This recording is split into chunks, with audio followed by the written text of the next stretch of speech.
scores, highlights, news, analysis, and more right here on This Week with the Black Bears Video Edition. This week is the number one Black Bears fan podcast and is dedicated to your city, your team, your Binghamton Black Bears.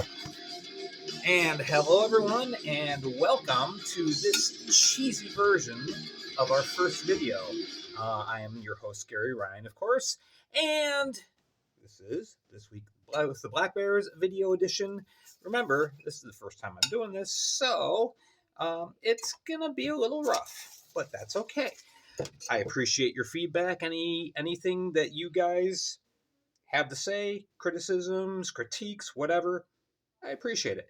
Most importantly, I would deeply appreciate you subscribing, liking this page, sharing with your friends, letting them know, hey, we're on video now.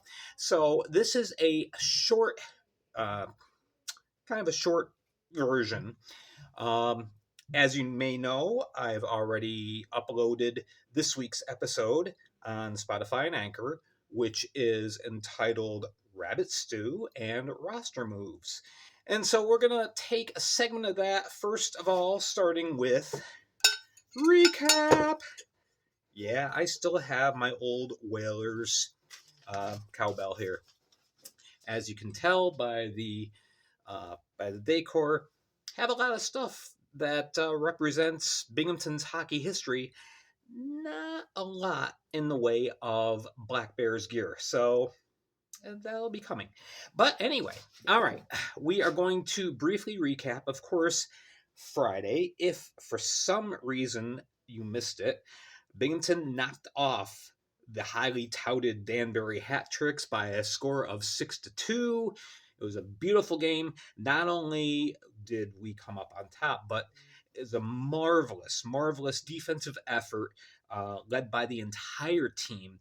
But especially JT Walters, third period played lights out defensively and finally quieted the vaunted Danbury Hat Tricks offensive attack.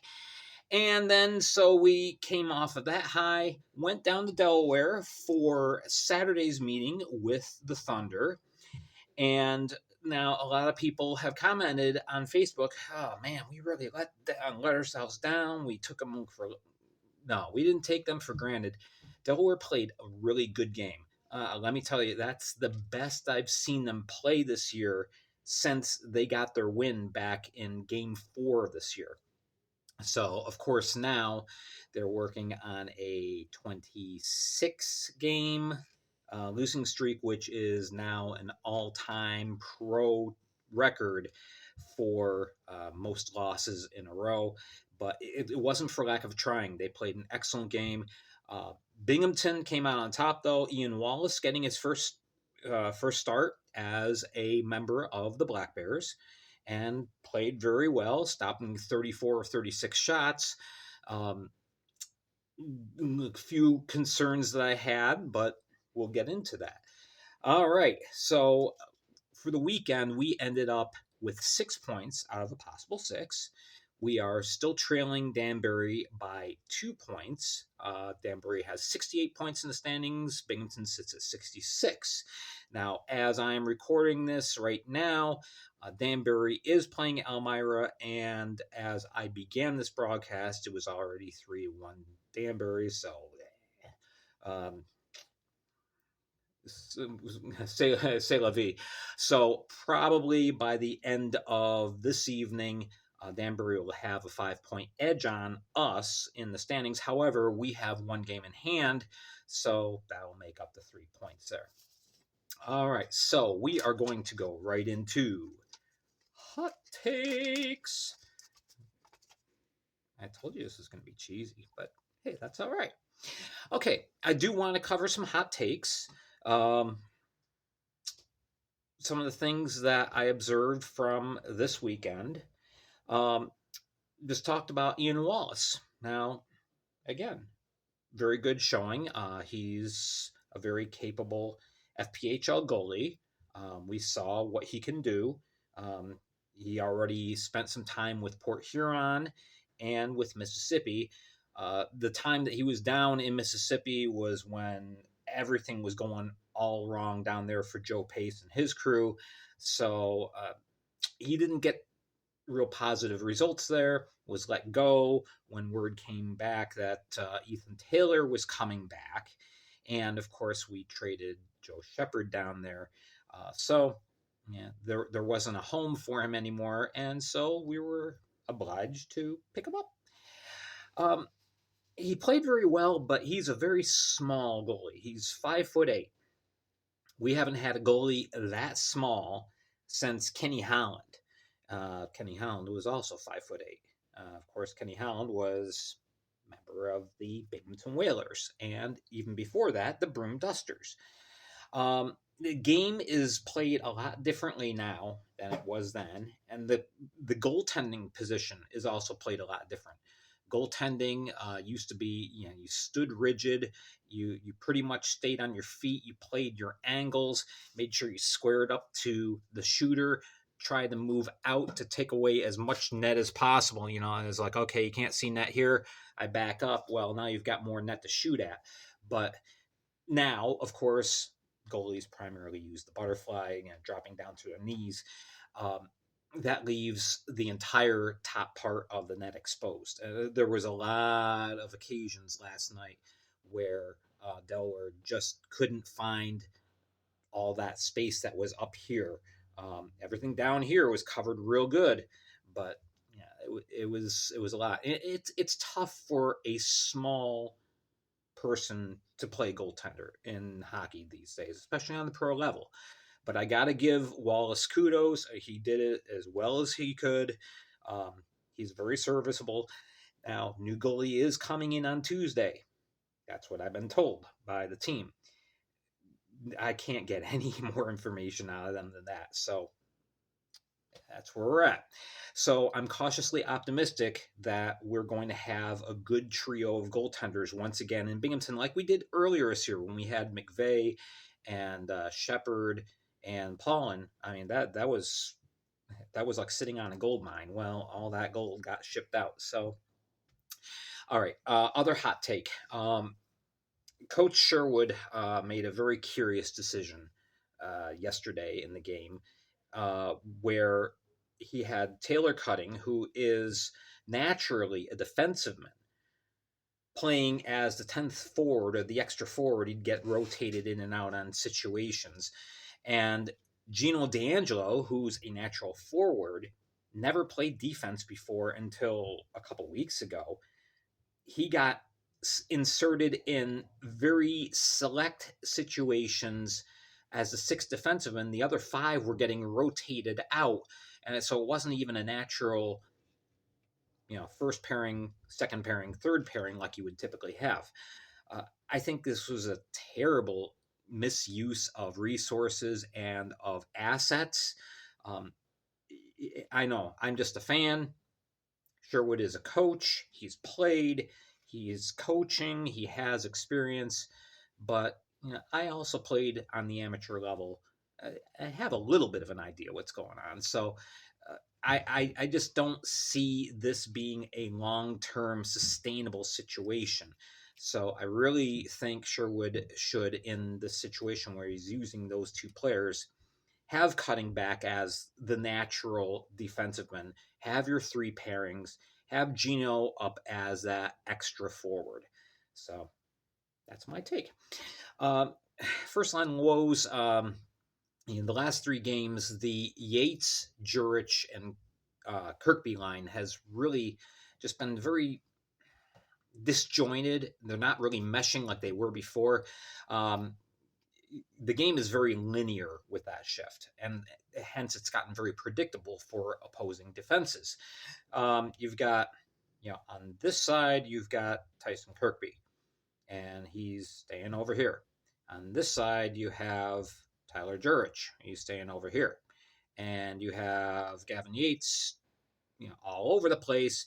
He's not feeding the puck to the other two, however, and so Yates is doing a lot of yeoman's work, but there's just not results. And before,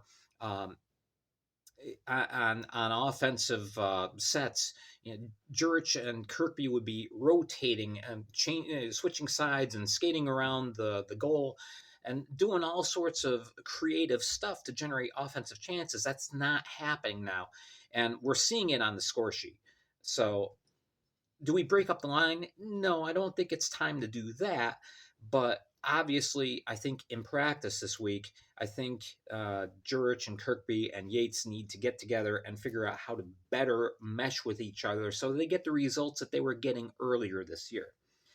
The loss of Cam Yarwood, that really hurts. Obviously, he's out with a knee injury. He's going to be out for a while.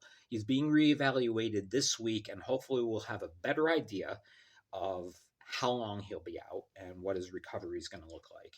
Hopefully, it is not a season ending injury, but it could be. So, that's something that we're just going to have to keep an eye out for.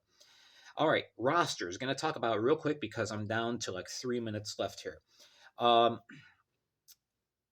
By the end of this month, just a couple days, all rosters have to be down to 20 skaters and 3 goalies. Right now, as I go through most teams, most everybody's okay. There's even a couple teams like Motor City and Carolina that could add a goaltender, and we will this week. Danbury has some very tough decisions. They need to cut one player. Well, actually, 2, because if there's one thing that has been seen lately by Danbury, they've really lost that physical presence and that physical edge. And we all know that Bill McCreary loves to be able to bully people around on the ice. So, therefore, he's going to do the stupid thing. And when Daniel Amesbury's suspension ends, Amesbury is going to be back in the lineup. He's going to be back on the ice. And so now, since he's inactive, being on suspension, he's got to bump somebody off the active roster. Well, you can't just automatically move somebody from active to inactive unless it's an injury or they get called up to the SPHL. So they got some tough decisions to make, and I don't envy them the choices they got to make. They're going to be getting rid of 2 skilled players in favor of the muscle, the brawn. So that'll be a very interesting development. In Elmira, the question is Ryan Marker done? We haven't seen him hardly at all since he got traded from Delaware to Elmira. And his wife Emily made a very cryptic Facebook posting this last week talking about FPHL retirement question. So who knows? As far as our roster goes, Jamie Bussell is still on the active roster, even though he's been playing up in the SP. I'm not sure why that is. Binghamton really needs to figure out what to do with him. And John Morasti. One game, I'm sorry. We got to let him go. I know he's primarily there to face off against Amesbury, and that could be happening on February 17th, but there's no other reason for him to tie up roster space, especially when he's not even with the team right now. So hopefully Binghamton can make those changes in the roster and bring in somebody else. All right, next up, okay, there goes my paperclip. So next up, I told you it's cheesy. We've got Delaware, 2 games this weekend at the Veterans Memorial Arena. Hope to see you all there. Hope we end up with 6 points. Delaware is no slouch, so we have to be good. But nonetheless, that's where we're at. Hopefully looking at 6 more points coming out of this weekend. That's all the time I have. Thank you so much for joining me. Hit like, hit subscribe, hit the bell for notifications so you can be notified of the future videos. And we'll hopefully get to the point where we can do a full weekend report for this week with the Black Bears. Thank you again so much for joining me. I'm Gary Ryan, your host. This has been This Week with the Black Bears. So long, everyone.